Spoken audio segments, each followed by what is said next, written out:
नाति नातिनाहरू ध्यान दिएर पढेर। नमस्ते नमस्ते, मेरो नाम नानी शोभा हो। म चाहिँ जनगणना गर्न गणक भएर आएकी। मनिता बुढाथोकीको घर यही हो? यही हो नानी, यही हो। बुहारी यहाँ बाहिर आऊ त बा, यहाँ जनगणना गर्ने गणक नानी आउनु भएको छ। यसरी नै तपाईको घरमा पनि जनगणनाको दोस्रो चरण अन्तर्गत मूल गणना कार्यका लागि कार्तिक 25 देखि मङ्सिर 9 गतेसम्म गणक आउनुहुनेछ। उहाँहरूलाई सत्य तथ्य विवरण दिई सहयोग गरौँ। जनगणनाको पहिलो चरणमा सूचीकृत भएका वा छुटेका सबै परिवारले यस चरणमा पनि कोभिड-19 संक्रमणको सुरक्षा मापदण्ड पालना गर्दै आफ्नो परिवारका सबै व्यक्तिको विस्तृत विवरण दिउँ। यस चरणमा कोही पनि नछुटाउँ र कसैको पनि दोहोरो स्थानबाट गणना नगराउँ। मेरो गणना मेरो सहभागिता, राष्ट्रिय जनगणना 2078, केन्द्रीय तथ्याङ्क विभाग।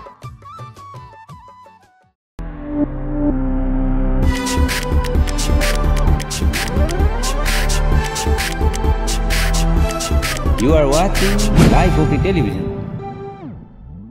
लाइफ ओके समाचारको साथमा Balbatika school Pepsicola, learning made simple. Jiva, a life to your style. Wellness Mall, a natural way to improve your health. नमस्कार, लाइफ ओके समाचारमा स्वागत छ। सुरुमा मुख्य समाचार। थप 469 जनामा कोरोना संक्रमण पुष्टि। कानुन व्यवसायीहरूले दोस्रो दिन पनि कालोपट्टी बाँधेर विरोध प्रदर्शन। तिहारको समयमा लोड सेडिङ अथवा बत्ती काट्नुपर्ने अवस्था नआउने।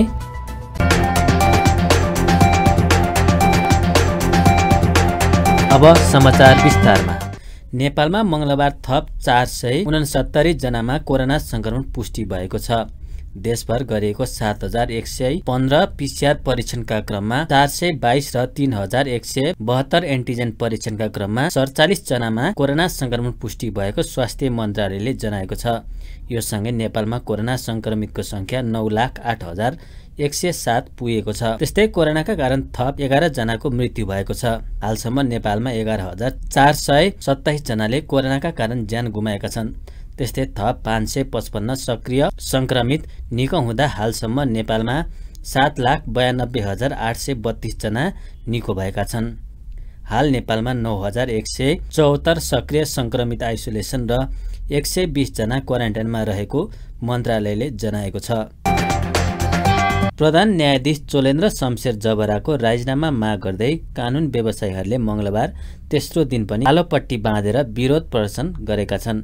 नेपाल बार एसोसिएसनको अगुवाईमा सर्वोच्च अदालत परिसरमा कानुन व्यवसायीहरूले ब्यानर बोकेर कालोपट्टी बाँधेर विरोध प्रदर्शन गरेका हुन्। न्यायालयलाई ध्वस्त पार्ने काम प्रधान न्यायाधीशबाट भएकाले राजीनामा दिनुपर्ने भन्दै विरोध भइरहेको हो। विरोध कार्यक्रममा वरिष्ठ अधिवक्ता एवं पूर्व महान्यायाधिवक्ता रमन श्रेष्ठले प्रधान न्यायाधीशको राजीनामा नै उचित निकास भएको बताउनुभयो। उहाँले प्रधान न्यायाधीश चोलेन्द्र शमशेर जबरालाई एक दिन पनि पदमा राख्न नहुने बताउनुभयो। त्यस्तै अधिवक्ता ओम प्रकाश अर्यालले प्रधान न्यायाधीश चोलेन्द्र शमशेर जबराको सम्मानजनक बहिगमन भनेकै राजीनामा भएको बताउनुभयो। अधिवक्ता अर्यालले प्रधान न्यायाधीश जबराले राजीनामा नदिए प्रतिवाद गर्ने धारणा राख्नुभयो। त्यस्तै सर्वोच्च बार एसोसिएसनका अध्यक्ष पूर्णमान साकेले प्रधान न्यायाधीश चोलेन्द्र शमशेर जबराको राजीनामा नआए अझ चर्को आन्दोलनको कार्यक्रम गर्ने चेतावनी दिनुभयो। त्यो इन्टरभ्यूले अझ उहाँको राजीनामालाई अझ छिटो दिनुपर्ने आवश्यकता त्यो इन्टरभ्यूले गरे। सबै मान्छेहरू आज 20 जना न्यायाधीश मध्ये 19 जना न्यायाधीशहरू के भन्दै हुनुहुन्छ भने न्यायालयमा भ्रष्टाचार बढ्यो, प्रधान न्यायाधीश असक्षम हुनुभयो, उहाँले नेतृत्व गर्न सक्दैन भन्ने निचोडमा उहाँहरू पुग्नु भएको छ। तर उहाँ के भनिरहेको छ, के भनिराख्नु भएको छ, केही पनि भएको छ, सबै ठिक छ भनेर भनिराख्नु। नेपाल बार आन्दोलनमा छ, पूर्व न्यायाधीशहरूले बोलिसकेका स्थिति छ। त्यसैले हामीले अहिले मूल्याङ्कन गर्दा प्रधान न्यायाधीशको मूल्याङ्कन गर्दा न्यायालयभित्र बसेर उहाँले के गर्नुभयो, एउटा कुरो न्यायालयभित्र उहाँको नेतृत्व स्थापना भइसकेपछि विसङ्गति विकृति बढ्यो, बेन्च सपिङ भयो, भ्रष्टाचार बढ्यो, यो कुरो त छँदै छ। त्यसपछि उहाँको महत्त्वाकांक्षाहरू यति बढ्यो, संवैधानिक नियुक्ति गर्दा भाग खोज्ने गर्दा गर्दै मन्त्री बनाउने काम पनि गर्नुभयो।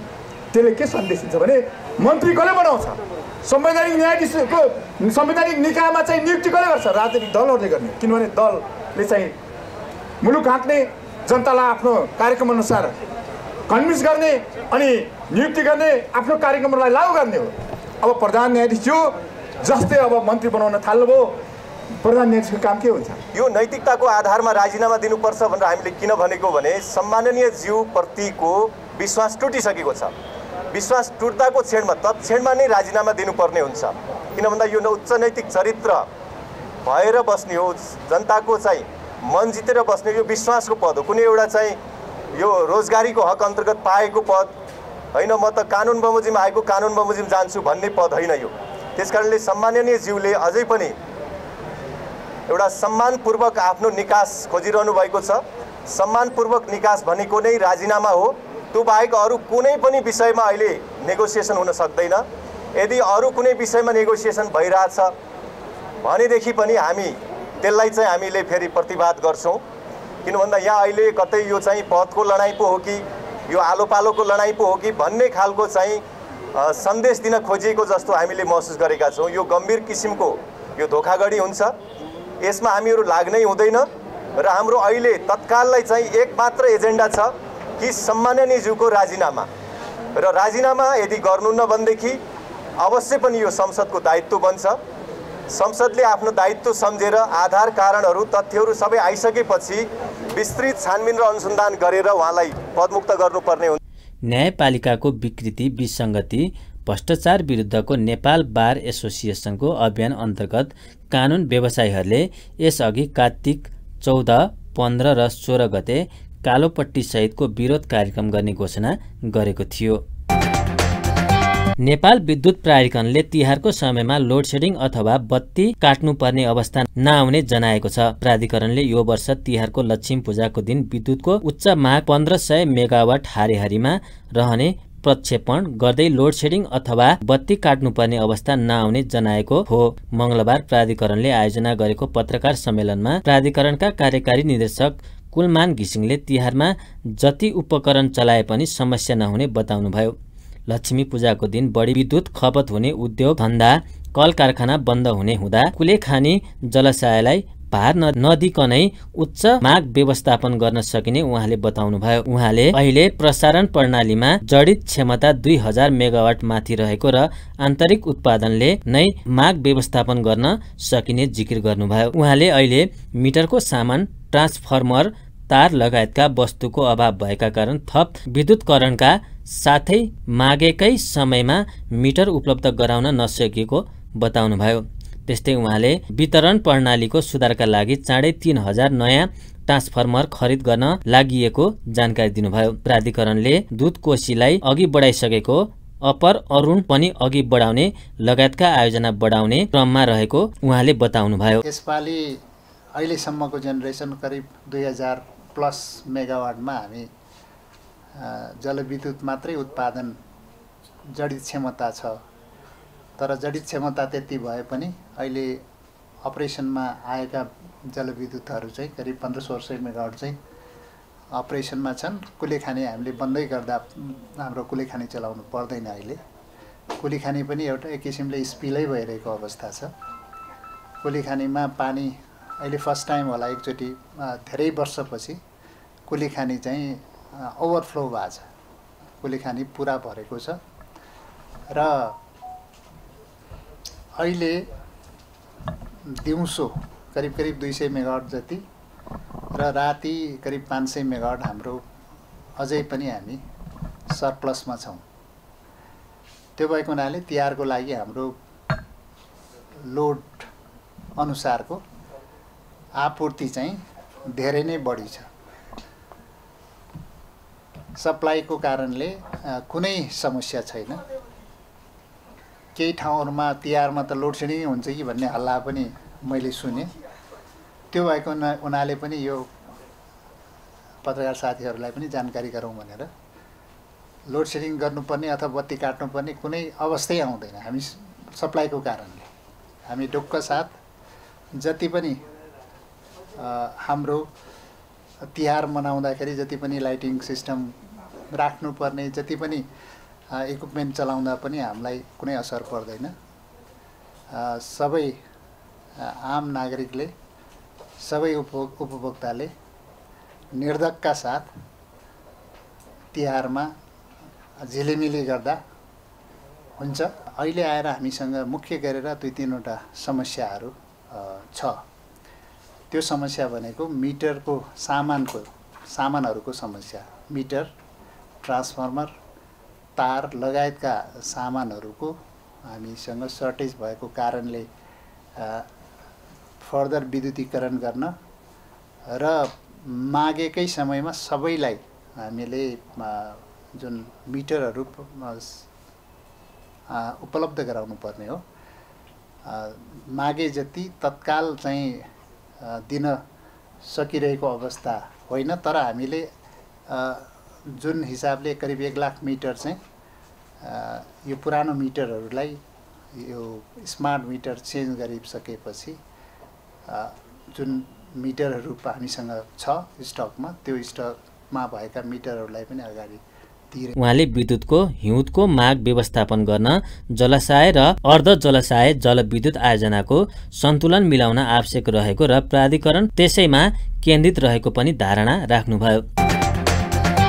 नाति नातिनाहरू ध्यान दिएर पढेर। नमस्ते नमस्ते, मेरो नाम नानी शोभा हो। म चाहिँ जनगणना गर्न गणक भएर आएकी। मनिता बुढाथोकीको घर यही हो? यही हो नानी, यही हो। बुहारी यहाँ बाहिर आऊ त बा, यहाँ जनगणना गर्ने गणक नानी आउनु भएको छ। यसरी नै तपाईको घरमा पनि जनगणनाको दोस्रो चरण अन्तर्गत मूल गणना कार्यका लागि कार्तिक 25 देखि मङ्सिर 9 गतेसम्म गणक आउनुहुनेछ। उहाँहरूलाई सत्य तथ्य विवरण दिई सहयोग गरौँ। जनगणनाको पहिलो चरणमा सूचीकृत भएका वा छुटेका सबै परिवारले यस चरणमा पनि कोभिड-19 संक्रमणको सुरक्षा मापदण्ड पालना गर्दै आफ्नो परिवारका सबै व्यक्तिको विस्तृत विवरण दिउँ। यस चरणमा कोही पनि नछुटाउँ र कसैको पनि दोहोरो स्थानबाट गणना नगराउँ।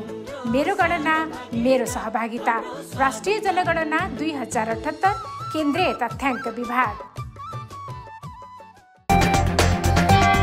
संघीय संसद अन्तर्गतको संसदीय सुनवाई समितिले बेलायत, अमेरिका र भारतका लागि सिफारिस भएका राजदूतको सुनवाई प्रक्रिया अघि बढाएको छ। सिंहदरबारमा मंगलबार बसेको समिति बैठकले सरकारबाट सिफारिस भएका राजदूतका विरुद्ध उजुरी आह्वान गर्ने निर्णय गरेको हो। केही दिन अघि बसेको मन्त्री परिषद बैठकले भारतका लागि शङ्कर शर्मा, अमेरिकाका लागि श्रीधर खत्री र बेलायतका लागि ज्ञान चन्द्र आचार्यलाई राजदूत नियुक्ति गर्न सिफारिस गरेको थियो। समितिले बेलायत, भारत र अमेरिकाका लागि प्रस्तावित राजदूत विरुद्ध उजुरी दिन 10 दिने सूचना आह्वान गर्ने निर्णय गरेको समिति सभापति लक्ष्मण लाल कर्णले जानकारी दिनुभयो। माननीय सदस्यहरू, नेपाल सरकार मन्त्री परिषदको मिति 78/7/11 को निर्णयअनुसार संयुक्त राज्य गणतन्त्र भारत,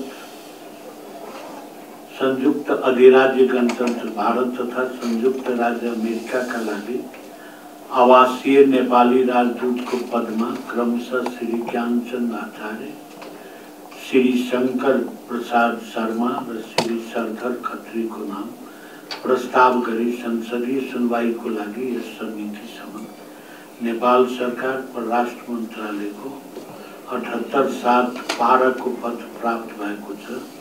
उक्त पत्र र पत्र साथ संलग्न प्रस्तावित राजदूतहरूको व्यक्तिगत विवरणको प्रतिलिपि माननीय सदस्यहरूलाई वितरण गरिसकिएको छ। संयुक्त बैठक र संयुक्त समिति कार्य सञ्चालन नियमावली 2075 को नियम 26 तथा संसदीय सुनवाई समितिको कार्यविधि 2075 को दफा 13 बमोजिम प्रस्तावित राजदूतहरूको बारेमा सर्वसाधारणलाई जानकारी दिने र प्रस्तावित राजदूत प्रस्तावित पदको लागि अनुपयुक्त लागेमा सूचना प्रकाशित भएको मितिले 10 दिनभित्र स्पष्ट आधार खोली समितिमा सूचना वा उजुरी दिन सक्ने सम्बन्धी सूचना सरकारी संचारका माध्यमहरू मार्फत सार्वजनिक गर्ने विषयलाई अनुमोदन गरिदिन हुन माननीय सदस्यहरूलाई अनुरोध गरिन्छ। सामग्री सङ्कलन गर्ने उद्देश्यले सरकारी सञ्चार माध्यमहरू मार्फत सूचना सार्वजनिक गर्न समिति सचिवलाई निर्देशन दिन्छु। 10 दिनको समयपछि प्रस्तावित राजदूतहरूमाथिको थप सुनवाई अघि बढ्ने सभापति कर्णले बताउनुभयो। सुनवाई समितिबाट प्रस्तावित नाम अनुमोदन भए राष्ट्रपतिबाट राजदूत नियुक्ति हुने संवैधानिक व्यवस्था छ। कोरोना संक्रमण रोकथाम तथा न्यूनीकरणका लागि सरकारले उपत्यकाबाट तिहारमा घर जानेलाई कोभिड विरुद्धको खोप व्यवस्था गरेको छ। उपत्यकाको कोटेश्वर, गङ्गबु, कलङ्की लगायतका स्थानमा उपत्यकाबाट बाहिर जाने सर्वसाधारणका लागि कोभिड विरुद्धको खोप लगाउने व्यवस्था गरेको हो। खोप कार्यक्रम बुधबारसम्म चल्ने स्वास्थ्य सेवा विभागले जनाएको छ।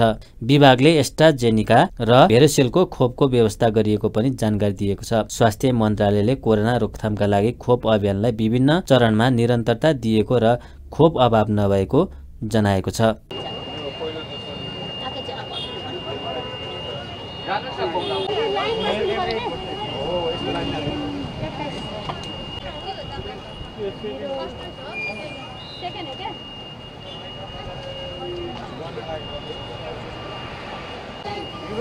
हजुर एक लाइन बनाउनु छ यहाँ कार्टो हुनु पर्यो नि एउटा।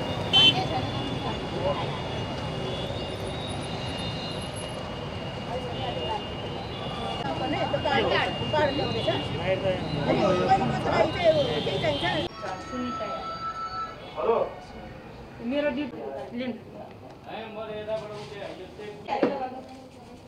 आउनु बस्नु हजुर। सरकारले प्रतिस्थापन विधेयक मार्फत स्पन्ज आइरनको आयातमा भन्सार शुल्क घटाई स्टिल ब्लेड्सको आयातमा अन्त शुल्क लगाउने व्यवस्थाप्रति संसदीय समितिमा उद्योगी बीच आरोप प्रत्यारोप भएको छ। सिंहदरबारमा मंगलबार बसेको प्रतिनिधि सभा अन्तर्गतको अर्थ समिति बैठकमा नेपाल स्पन्ज आयात गरेर ब्लेड्स उत्पादन गरी डन्डी बनाउँदै आएका उद्योगले उक्त व्यवस्थाको स्वागत गरेका हुन् भने ब्लेड्स आयात गरी डन्डी उत्पादन गर्दै आएका उद्योगीले भने विरोध गरेका थिए। बैठकमा पञ्चकन्या स्टिल प्रणालीका प्रबन्ध निर्देशक प्रदीप कुमार श्रेष्ठले प्रतिस्थापन विधेयक मार्फत स्पन्ज आइरनको आयातमा 0 भन्सार दर लगाउँदा उद्योगी मर्कामा परेको बताउनुभयो। सरकारको उक्त निर्णयले 150 अर्ब लगानी गरेका 2 दर्जन बढी उद्योग नराम्ररी प्रभावित भएको उहाँको भनाइ छ। यस निर्णयबाट ब्लेड्स आयात घट्दै र स्पन्ज आयात बढ्दै गएकाले राजस्व गुम्दै आएको उहाँले बताउनुभयो। एउटै ठाउँमा एउटै मार्केटमा हामीले बजारमा त्यो बिक्री गर्ने अवस्था नभएको कारणले जो हिजोको दिनमा अलिअलि ब्रान्डले चलिरहेको थियो, केही चलिरहेको थियो भने केही समय हामी चलाउन सकिन्छ, नभए उद्योग बन्द हुन्छ भनेको अहिले 3-4वटा उद्योग 2वटा 3वटा त बन्दै नै भइसक्यो। अरू 2टा चाहिँ बन्द गर्ने तर्खरमा उहाँहरू हुनुहुन्छ, उहाँहरू ब्याङ्कसँग कुरा गरिरहेछ। यो कुराहरू हामीले अर्थमन्त्री लगायत अर्थ सचिव सबैलाई हामीले कुराहरूलाई एकदमै स्ट्रङली राख्यौँ पनि, हामीले पत्रकार सम्मेलन गरेर पनि यी कुराहरू राख्यौँ। तर यसको नतिजा चाहिँ अलिकति अब यो कुन तहमा कहाँबाट चाहिँ अब कसको चाहिँ अब ढोका गराउने भन्ने हाम्रो काम त्यो त होइन, हामी उद्योग सञ्चालन गर्नुपर्ने हो। र एउटा सबैभन्दा चित्त नबुझ्ने कुरो के देखियो भने अर्थ मन्त्रालयले यो बजेट चाहिँ ल्याउनुभन्दा अगाडि उहाँहरूले निम्तो दिएको रहेछ रोलिङ मिल एसोसिएसनलाई। हामी चकित के भयो भने निम्तो दिँदाखेरि तपाईँहरू आउनुहोस् आफ्नो कुराहरू राख्नुहोस् भन्दाखेरि रोलिङ मिल एसोसिएसनको अध्यक्ष नाम मात्रै अध्यक्ष हाम्रो यो अहिलेको साहिल अग्रवाल, हामीले उसलाई हाम्रो अध्यक्ष भनेर हामीले मान्न छोडिसकेको छौँ। हामी 18 जनाले 20 जनाले उसलाई चाहिँ हाम्रो you are no more our president भनेपछि जब प्रेसिडेन्टले मेजोरिटी अफ दि मेम्बर्सको इन्ट्रेस्टलाई एड्रेस गर्दैन भने त्यस्तो अध्यक्ष हामीलाई चाहिँदैन भनेर हामीले लेखेर पनि दिइसकेका छौँ। र सबैभन्दा दुःख लाग्दो कुरो के भने उहाँहरूले चिठी दियो रोलिङ मिल एसोसिएसनको प्रेसिडेन्टको हैसियतले, अनि उहाँहरू 3 जना मात्रै गएछ, बिलेट म्यानुफ्याक्चरर मात्रै गएछ। भनेपछि त उहाँले आफ्नै मात्रै कुरा राख्नुभयो, हाम्रो कुरो त राख्नु भएन, राख्ने कुरा पनि भएन। त्यो नै एउटा ठुलो विभेद नै भयो। सरकारको उक्त निर्णयबाट फलाम उद्योगका क्षेत्रमा सकारात्मक परिणाम दिएको नेपाल स्टिल बिलेट उत्पादक संघको भनाइ छ। संघका अध्यक्ष विष्णु प्रसाद नेउपानेले प्रतिस्थापन विधेयकमा गरिएको व्यवस्थाले नेपालमा डन्डीको मूल्य घट्ने अवस्था आएको बताउनुभयो। उहाँको भनाइ र अहिले हामीले भनाइमा के डिफरेन्स आएको छ र किन उहाँले त्यस्तो कुरा राख्नुभएको छ, त्यसको जवाब के हो भनेर त्यही पोइन्टमा हामीले चाहिँ हजुरलाई जवाब दिएका छौँ। एउटा उहाँले के भनिराख्नु हुन्छ नि प्रतिस्थापन विधेयकको कारण डन्डीको मूल्य वृद्धि हुन्छ उहाँहरूले चाहिँ यो आक्षेप गर्नुभएको छ र हाम्रो भनाइ के छ भने यो प्रतिस्थापन विधेयकको कारणले गर्दा डन्डीको मूल्य घट्छ उल्टो किनभने योभन्दा तल्लो र मेटेरियललाई घटाइदिएको छ सर्वप्रथम त उहाँहरूले भनाइ के छ भने अहिले गार्मेन्ट उद्योगको लागि चाहिँ हाम्रो उहाँहरूको गार्मेन्ट उद्योग हो भने हाम्रो कपडा उद्योग हो हामीले बिलेट बनाउने हो बिलेट बनिसकेपछि बल्ल त्यो डन्डी बन्ने हो उहाँहरूले चाहिँ त्यसलाई चाहिँ बिलेट बनिसकेपछि डन्डी बन्ने प्रक्रिया होइन यो बिलेट त आयातै गर्नुपर्छ हामीले कपडा आयात गर्न पाउनुपर्छ बल्ल गार्मेन्ट खोज्छौँ भन्ने जस्तो कुरा गर्नुभएको छ त्यो चाहिँ एकदम दुईवटा वस्तु भिन्न हो तर यो बिलेट भन्ने वस्तु नै भिन्न हो र दोस्रो उहाँहरूले यो विधेयकको कारणले गर्दाखेरि मूल्य वृद्धि हुन्छ भन्नुभएको छ मूल्य वृद्धि हुँदैन भनेर हामीले चाहिँ तथ्यगत अर्थ मन्त्रालयमा प्रतिवेदन पनि दिएका छौँ र अहिले पनि हामीले आयात गरेर बिलेट आयात गरेर बनाउने भन्दा 4 रुपियाँ सस्तोमा चाहिँ बेचि पनि रहेका छौँ र ओपन त्यसको मार्केट राखिरहेका छौँ हामीले चाहिँ इलेक्ट्रिकबाट नै तताउँछौँ त्यो बिलेट तातेर मेल्टिङ भएपछि बिलेटको फर्ममा आउँछ त्यसबाट डन्डी बनाउँदाखेरि चाहिँ हामीले फेरि अर्को कोइला लगाएर यसलाई तताउनु पर्छ जस्तो मानिलिनु कस्तो छ भने अहिले हामीले 80 किलो स्पन्ज होइन र 30 किलो यहाँको स्क्रैप स्टिल स्क्रैप लगाएर 95 किलो डन्डी बनाउँछौँ 10 किलो स्ल्याग भन्ने निस्किन्छ त्यो पनि सिमेन्टमा काम लाग्छ र 5 किलो चाहिँ त्यो तौल गर्छ माने यो पोल्युसन भन्ने बैठकमा समिति सदस्यहरूले सरकारको निर्णयबाट उद्योगीलाई अप्ठ्यारो पार्न नहुने र देशमा सञ्चालित उद्योगको संरक्षण र प्रवर्धन गर्नुपर्ने धारणा राखेका थिए सरकारले आर्थिक विधेयक 2078 मार्फत फलामे डन्डीसँग सम्बन्धित कच्चा पदार्थ स्पन्ज आइरनको आयातमा भन्सार महसुल तथा अन्तशुल्क पूर्ण रूपमा छुट गरेको छ भने बिलेट्स आयातमा 4.75% भन्सार महसुल तथा भन्सार बिन्दुमै प्रति मेट्रिक टन 2500 अन्तशुल्क कायम गरेको छ। झापा भेटरान्स फुटबल क्लबले मेयर कप भेटरान्स फुटबल प्रतियोगिताको उपाधि जितेको छ। मंगलबार त्रिपुरेश्वर स्थित दशरथ रङ्गशालामा भएको फाइनलमा झापाले एफई खुमलटार भेटरान्स क्लबलाई 2-1 गोल अन्तरले पराजित गर्दै उपाधि हात पारेको हो। झापालाई उपाधि दिलाउन दुवै गोल श्याम कुमार गोलेले गरे। खुमलटारका लागि एकमात्र गोल कप्तान नरेन्द्र लामाले गरेका थिए। प्रतियोगिताको विजेता झापाले 5 लाख तथा उपविजेता खुमलटारले 2,50,000 रुपियाँ प्राप्त गरेको छ।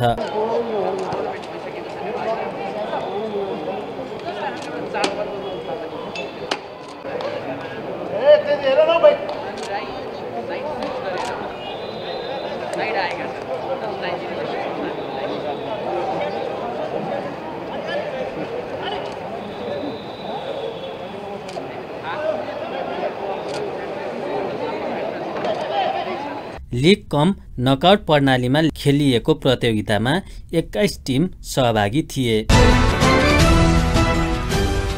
अब्दुल्लाह अल मुताइरी नेपालको राष्ट्रिय फुटबल टिमको मुख्य प्रशिक्षकको जिम्मेवारीमा फर्केका छन्। मंगलबार एन्फाले आयोजना गरेको पत्रकार सम्मेलनमा अल मुताइरीले एन्फासँग सोमबारदेखि नयाँ सम्झौता गरेको र सम्झौता सन् 2024 को अन्तिमसम्म रहेको जानकारी दिए।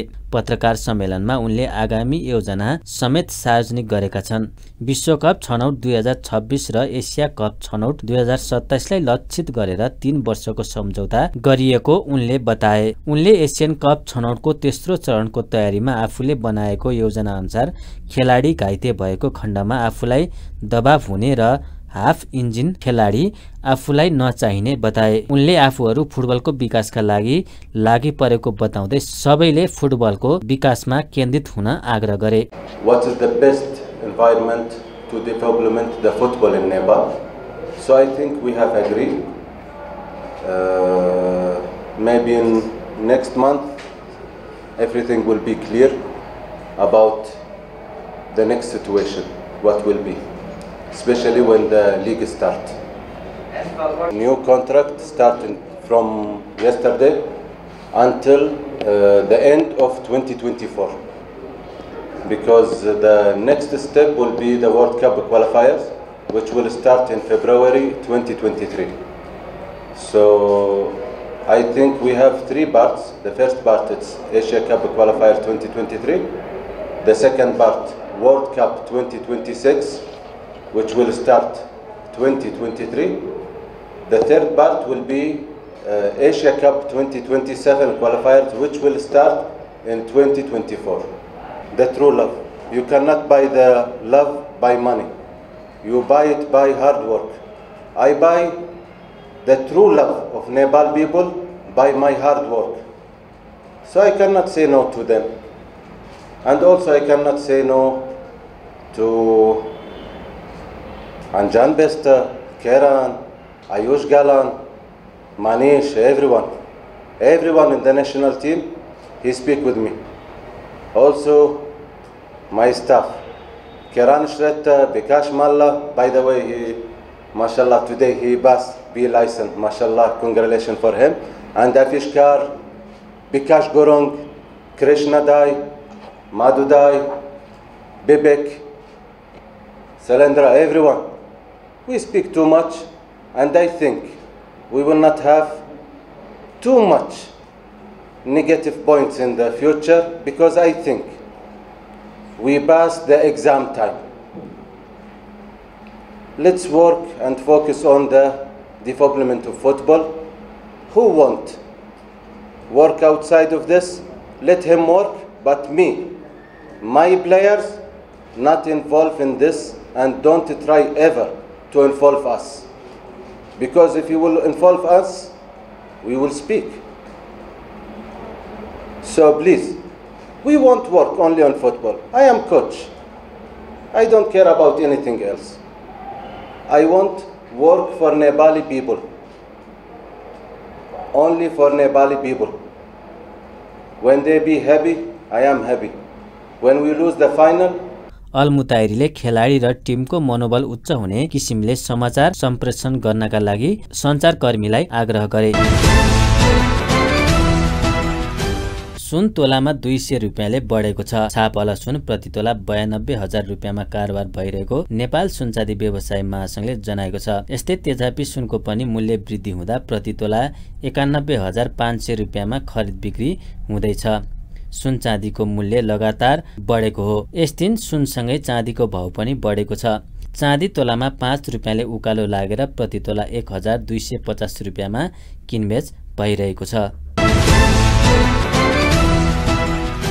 निरन्तर 6 कारोबार दिन उकालो लागेपछि करेक्सन भएको नेप्से पुनः बढेर बन्द भएको छ। नेप्से परिसूचक 23.76 अंक बढेर 2843.62 बिन्दुमा पुगेको छ।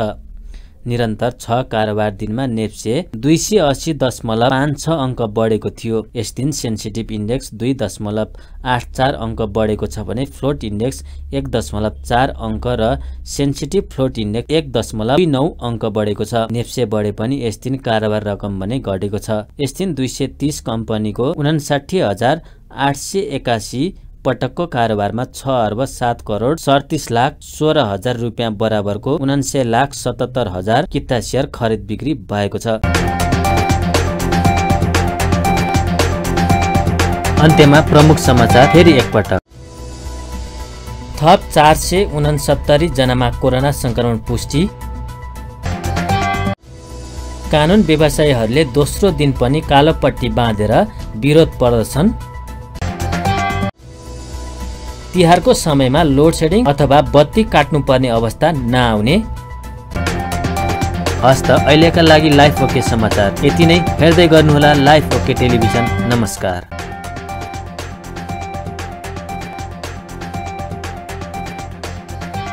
लाइफ ओके समाचारको साथमा Bal Vatika school Pepsicola learning made simple. Jiva life to your style wellness mall a natural way to improve your health. नाति नातिनाहरू ध्यान दिएर पढेर। नमस्ते नमस्ते, मेरो नाम नानी शोभा हो। म चाहिँ जनगणना गर्न गणक भएर आएकी। मनिता बुढाथोकीको घर यही हो? यही हो नानी, यही हो। बुहारी यहाँ बाहिर आऊ त बा। यहाँ जनगणना गर्ने गणक नानी आउनु भएको छ। यसरी नै तपाईको घरमा पनि जनगणनाको दोस्रो चरण अन्तर्गत मूल गणना कार्यका लागि कार्तिक 25 देखि मङ्सिर 9 गतेसम्म गणक आउनुहुनेछ। उहाँहरूलाई सत्य तथ्य विवरण दिई सहयोग गरौँ। जनगणनाको पहिलो चरणमा सूचीकृत भएका वा छुटेका सबै परिवारले यस चरणमा पनि कोभिड-19 संक्रमणको सुरक्षा मापदण्ड पालना गर्दै आफ्नो परिवारका सबै व्यक्तिको विस्तृत विवरण दिउँ। यस चरणमा कोही पनि नछुटाउँ र कसैको पनि दोहोरो स्थानबाट गणना नगराउँ। मेरो गणना मेरो सहभागिता।